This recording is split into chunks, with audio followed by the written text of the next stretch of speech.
Hello साथीहरु, welcome to back my YouTube channel. तपाईहरुलाई फेरि पनि मेरो युट्युब च्यानलमा स्वागत छ। तपाईहरु मेरो भिडियो फर्स्टचोटि हेर्दै हुनुहुन्छ भने सब्स्क्राइब गर्न चाहिँ नबिर्सनु होला साथीहरु। आज चाहिँ म घरमा छु। अहिले चाहिँ मैले भाँडाकुँडा धोएँ अनि भान्सामा सफा गरेँ हैन, कामसाम गरेर हाल चाहिँ यस्तो भएको छ। मेरो यता पानी पर्यो साथीहरु। आज म तपाईहरुलाई देखाउने छु हाम्रो घरमा चाहिँ के फलहरु फल्दैछन् अनि के खाना हामीहरु खान्छौँ भनेर देखाउँछु। तपाईहरु लास्टसम्म हेर्दै गर्नु होला। हाम्रो घरमा साथी अंगुर छ, हेर्नु न। यो चाहिँ अंगुर हो साथीहरु अनि यस्तो फलिरहेछ। यो अंगुरको रुख हो साथीहरु। अनि यो चाहिँ कस्तो हुन्छ भनेपछि काच्चै खाएपछि चुकुली हुन्छ, दामी हुन्छ। तर काँचो पनि चुकुली यस्तो मस्त के भन्छ नि, अमिलो मस्त हुन्छ। नुनसँग खानुपर्छ कि साथीहरु, पाकेपछि अझै राम्रो हुन्छ। 10 नम्बरमा देखाउने छु म तपाईहरुलाई लिची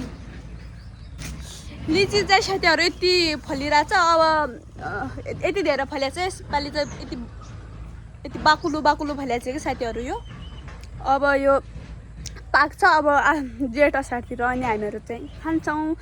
यस्तो रातो यति मिठो हुन्छ। तपाईहरु पनि खान आउनु होला, तर नचोर्नु होला, चोर्नलाई नआउनु होला, खानलाई मात्र आउनु होला। फेरि चोर्न आएपछि त हामीहरु चाहिँ लट्ठी लिएर त्यहाँ बाटोमा आउँछ नि, तपाईहरुलाई लट्ठीले हान्छौँ, एक डन्डा लगाउँछौँ साथीहरु। अब तपाईहरुलाई देखाउँछु। अनि मेवा पनि छ साथीहरु, पपिता भन्छ नि हामी। फुल हेर्नुस् त, यस्तो राम्रो फुल छ। यसको फुलको नाम चाहिँ मलाई आएन खासै। अनि अब यो चाहिँ फल भन्दैन, तर यहाँनिर मैले देखेँ। अब यो खान सके। यसको नाम चाहिँ हामीहरु चाहिँ के भन्छ नि थाहा छैन यसको नाम, तर यो एकदमै भिटामिन हो भन्छन् कि साथीहरु। यो चाहिँ जहाँ पनि पाइन्छ, खेतमा पाइन्छ, जुन ठाउँमा पनि पाइन्छ। तर यो खायो भने, यसको दानाहरु यस्तो खायो भने धेरै नै रोग राम्रो पार्छ कि साथीहरु। अब म देखाउँछु तपाईहरुलाई भैँसी। यो हो भैँसी। हाम्रो घरमा चाहिँ एउटा भैँसी छ अनि एउटा यो छ। यसको मम्मी चाहिँ उ त्यहाँ अनि यो यसको छोरा चाहिँ यहाँ साथीहरु। अनि हाम्रो घरमा त पपिता पनि छ। उ त्यहाँ रुखमा हेर्नुस् त, उ त्यहाँ रुखमा यति राम्रोले फलेछ पपिता, यति बाकुलो।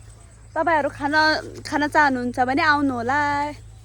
यस्तो फलेछ, तपाईहरु आउनु होला। यहाँ हेर्नु, एउटा दुई तीन रुख छन् हाम्रो यहाँ पपिताको। तपाईहरु आउनु होला। अनि तपाईहरुलाई आजभोलि चाहिँ खेत चाहिँ यस्तो खाली छ। गाउँ काटेर खेत चाहिँ पुरा खाली छ। यस्तो गर्मी छ साथीहरु। अब चाहिँ यो भन्दा पनि धेरै गर्मी हुनेवाला छ। यो चाहिँ नर्मल गर्मी। यस्तो खेत खाली नै छ, सुक्खा छ साथीहरु। गर्मी पनि धेरै छ। अनि साथीहरु केला, यो चाहिँ एकदमै हाइब्रिड केला। यो यति राम्रो हुन्छ। एउटा कोसा खायो भने पनि राम्ररी आगाइन्छ कि साथीहरु, एउटा कोसा। अनि तपाईहरुलाई देखाउँदै जानेछु। तपाईहरु हेर्दै गर्नु होला। सब्स्क्राइब गर्न चाहिँ नबिर्सनु होला। फेरि मेरो भिडियोमा त सब्स्क्राइब गर्नु न। म चाहिँ कस्तो काली छु हैन, तर काली मानेर भिडियोलाई सब्स्क्राइब, काली छ भनेर सब्स्क्राइब नगर्ने होइन कि साथीहरु। कालो गोरो हुन्छ तर सब्स्क्राइब चाहिँ गर्ने है। कालो भयो भने के भयो त, म मनको छापा छु। अनि उखु पनि छ साथीहरु हाम्रो घरमा, यस्तो उखु। अनि यो आँपको रुख। यो आँप चाहिँ अब यो चाहिँ सबै आम पाकिसकेपछि यो चाहिँ अनि फल्छ कि। सबै आम पाकिसकेर खाइसकेपछि यो चाहिँ भदौमा पाक्छ। यो आम चाहिँ यति ठुला दाना हुन्छ, एउटा दाना खा पनि सकिँदैन। मेरो नेपाली त अहिले यस्तै छ, तपाईहरु बुझ्नु। अनि यो पनि आमको रुख हो साथीहरु। यो चाहिँ कठे आम भन्छ नि यसलाई चाहिँ। यो चाहिँ अचार बनाउँछ हामीहरु चाहिँ। यसको चाहिँ यति धेरै फलेछ साथीहरु। तर पाक्छ भने पाकेर खाँदा पनि राम्रै हुन्छ, तर यसको चाहिँ अचार हाल्दा राम्रो हुन्छ। अनि यो खजुर हेर्नुस् त, यो खजुरको रुख विदेशको हुन्छ नि, विदेशबाट ल्याउँछ यत्रो खजुर। त्यसको बोटो हो, तर फल्छ कहिले फल्छ थाहा छैन, तर बोटो चाहिँ छ। अनि हेर्नुहोस् यति ठुलो बोटो भइरहेछ यो हेर्नुहोस् यति ठुलो बोटो भइरहेछ अनि तपाईँहरूलाई देखाउँछु मेन कुरा भन्नाले मेनै कुरा हो आरु यस्तो आरु यो हेर्नुहोस् आरु पनि यत्रो रुख छ यति धेरै फलिया छ हेर्नुहोस् त अब यो चाहिँ पाक्छ कि अब अब 1-2 हप्तापछि पाक्दा सुरु हुन्छ कि सायद त्योहरू अनि नुनसँग खाएपछि यस्तो राम्रो हुन्छ पाकेपछि आरु यति राम्रो हुन्छ हेर्नुहोस् त यहाँ फुल ओ माई गड यो चाहिँ के को फुल ओ साथीहरू यो चाहिँ ओको फुल हो के भन्छ नि हल्दीको फुल हो एउटा टिपेला हेर्नुहोस् त ओ माई गड कस्तो राम्रो बास्ना यति राम्रो फुल ओ माई गड यो चाहिँ फुल हो साथीहरू अब यो फुल टिप्यो बाजे चाहिँ रिसाउँछ सायद तर डोन्ट अरे के छ बाजे रिसाउँदैन त धेरै अनि हाम्रो घरमा चाहिँ एउटा बिरालो छ अनि एउटा कुकुर छ यो पुक्की हो यसको नाम चाहिँ अनि टमाटर पनि फलिया छ कि साथीहरू हाम्रो यहाँ आजभोलि यति धेरै टमाटर फलिया छ यति धेरै टमाटर ओ माई गड यति धेरै टमाटर फलेको छ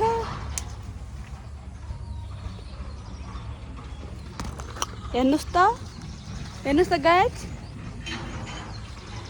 अनि यो चाहिँ भगटेको रुख एउटा दानु मात्र फलिएको छ कि यो भगटेको चाहिँ त्यहाँ तपाईँहरू देख्न सक्नुहुन्छ तपाईँहरू कसरी देख्ने त्यो पातले छेकिया छ कि साथीहरू त्यो भगटे पनि फलेको छ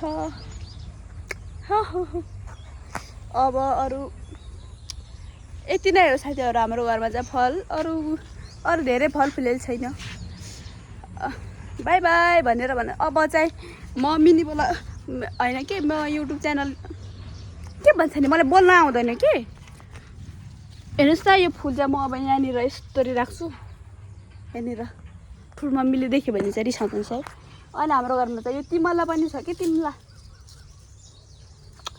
यहाँ हेर्नुहोस् त यस्तरी फलेको छ तिमला यसलाई चाहिँ यसरी धोएर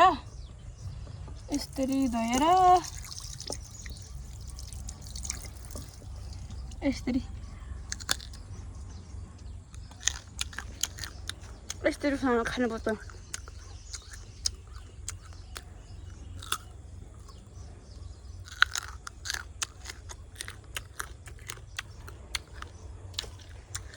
बाई बाई गाइस तपाईहरु मेरो भ्लग हेर्दै गर्नुहोला सब्स्क्राइब पनि गर्नुहोला लाइक पनि गर्नुहोला बाई बाई साथीहरु